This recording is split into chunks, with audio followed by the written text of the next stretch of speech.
മലയാള സിനിമയിലെ വനിതകൾ നേരിടുന്ന പ്രശ്നങ്ങളെക്കുറിച്ച് പഠിച്ച ജസ്റ്റിസ് ഹേമ കമ്മീഷൻ റിപ്പോർട്ടിലുള്ളത് ഞെട്ടിക്കുന്ന വിവരങ്ങൾ. മലയാള സിനിമ ഭരിക്കുന്നത് ക്രിമിനൽ മാഫിയ സംഘമാണെന്ന് റിപ്പോർട്ടിലുണ്ട്.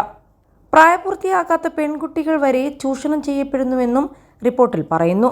പ്രമുഖരായ ചില നടന്മാരും സംവിധായകരും നിർമ്മാതാക്കളും മാത്രമല്ല, പ്രൊഡക്ഷൻ കൺട്രോളർ വരെ സ്ത്രീകളെ ലൈംഗികമായി ഉപയോഗിക്കുന്നുവെന്ന് റിപ്പോർട്ടിൽ വ്യക്തമാക്കുന്നുണ്ട്.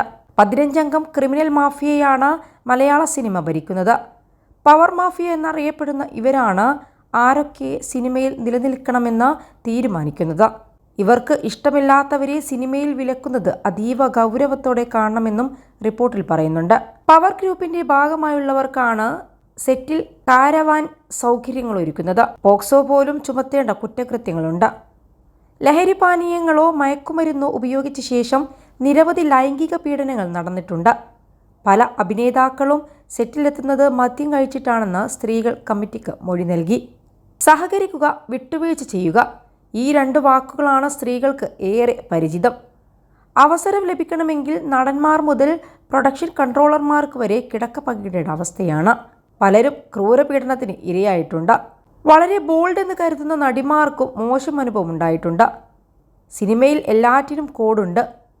വിട്ടുവീഴ്ച ചെയ്യുന്നവരെ കോപ്പറേറ്റിംഗ് ആർട്ടിസ്റ്റുകൾ എന്ന് വിളിക്കും. എതിർക്കുന്നവരെ പ്രശ്നക്കാരെന്ന് മുദ്രകുത്തി മീറ്റു ആണെന്ന് പറയും. 21 ലക്ഷത്തോളം സന്തുഷ്ടരായ ഉപഭോക്താക്കളും 2 ലക്ഷത്തോളം തിമിര ശസ്ത്രക്രിയകളും പൂർത്തിയാക്കിയ മലബാറിലെ ഏക കണ്ണാശുപത്രി Al Salama eye hospital, hospital road, Perinthalmanna. ഇന്നലെ ഉച്ചകഴിഞ്ഞ് 2:30ഓടെയാണ് സാംസ്കാരിക വകുപ്പ് വിവരാവകാശ നിയമപ്രകാരം റിപ്പോർട്ട് പുറത്തുവിട്ടത്. റിപ്പോർട്ട് പുറത്തുവരുന്നതിനെതിരെ നടി രഞ്ജിനി സമർപ്പിച്ച അപ്പീൽ ഹൈക്കോടതി ഡിവിഷൻ ബെഞ്ച് തള്ളിയതോടെയാണ് റിപ്പോർട്ട് വെളിച്ചം കണ്ടത്. അതേസമയം ഹേമ കമ്മിറ്റി റിപ്പോർട്ട് പ്രസിദ്ധീകരിക്കാൻ കാരണം തങ്ങളുടെ നിരന്തരമായ ഇടപെടലാണെന്ന് സിനിമാ രംഗത്തെ വനിതാ കൂട്ടായ്മയായ WCC. ഇത് ഞങ്ങൾക്ക് ഒരു നീണ്ട യാത്രയാണ്. സിനിമാ മേഖലയിൽ മാന്യമായ ഒരു പ്രൊഫഷണൽ ഇടം ആഗ്രഹിക്കുന്ന എല്ലാ സ്ത്രീകൾക്കുമായി നീതിക്കു വേണ്ടിയുള്ള ഞങ്ങളുടെ പോരാട്ടം ശരിയായ പോരാട്ടമാണെന്ന് ഞങ്ങൾ വിശ്വസിച്ചു.